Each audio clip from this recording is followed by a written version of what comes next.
I am my ancestors' wildest dreams. Preparing for today's loose theme of resilience, I kept coming back to this quote, thinking of the miracle it is for me to be here. Not just here in a general sense, like here alive, but here graduating, here with all of you in this room, the collective fight that brought us here, the trauma, the survival, the strength, the resilience. It's hard for me to know much about my family history. I don't even know back much farther than my grandparents on either side. We don't have any real record, and my parents have never grounded themselves in their own history. This is something that has really begun to eat away at me. There's so much power in our lineage.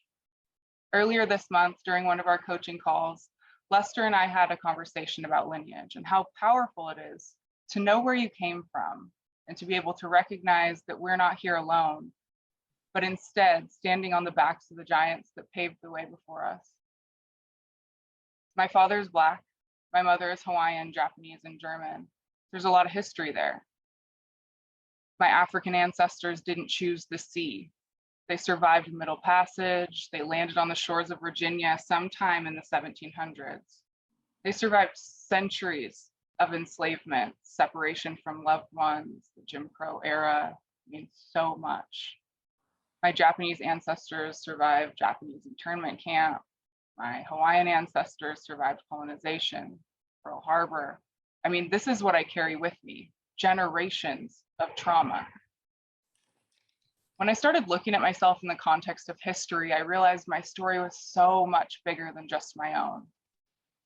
My story wasn't a story of me. It was a story of we. We, as a people, have survived unthinkable tragedy. We've survived immeasurable pain. And yet we persist and believe and invest. All that our ancestors have been through have brought each of us to this very moment. On day one of this program, we were asked to introduce ourselves, our name, pronouns, something unique about us. It felt like an elementary exercise that we've all become accustomed to in this virtual world, like our one chance to meet. But this was different. I couldn't help but brush the initial thoughts aside regarding my uniqueness. What makes me unique? What's something people should know about me? Throughout my life, I've become accustomed to being the only Black woman in the room, the only formerly incarcerated person in the room, a voice that's used to being missing from the conversation. While those are never what I share during these exercises, the absence of that was liberating. I was amongst my peers.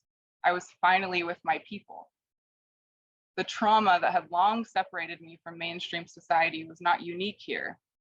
The challenges and struggles were shared, but so was the passion.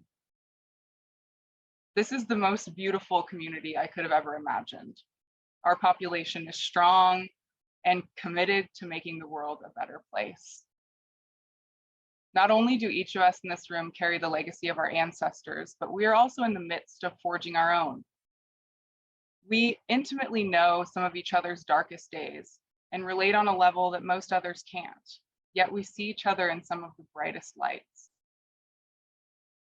The inheritance of mass incarceration has touched each of our lives in ways that have altered them forever. We have faced challenges that many will never know. But these challenges laid a foundation on which we chose to build our legacy.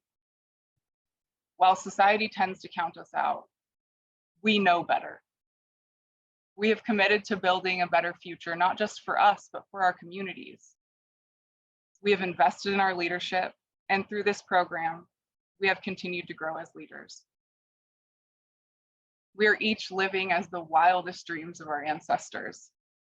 On this day of our graduation, I urge you to keep walking with purpose and change this world for the better. As we wrap up this evening and continue on our own journeys, I would like to leave you each with a parting question. What will be your legacy?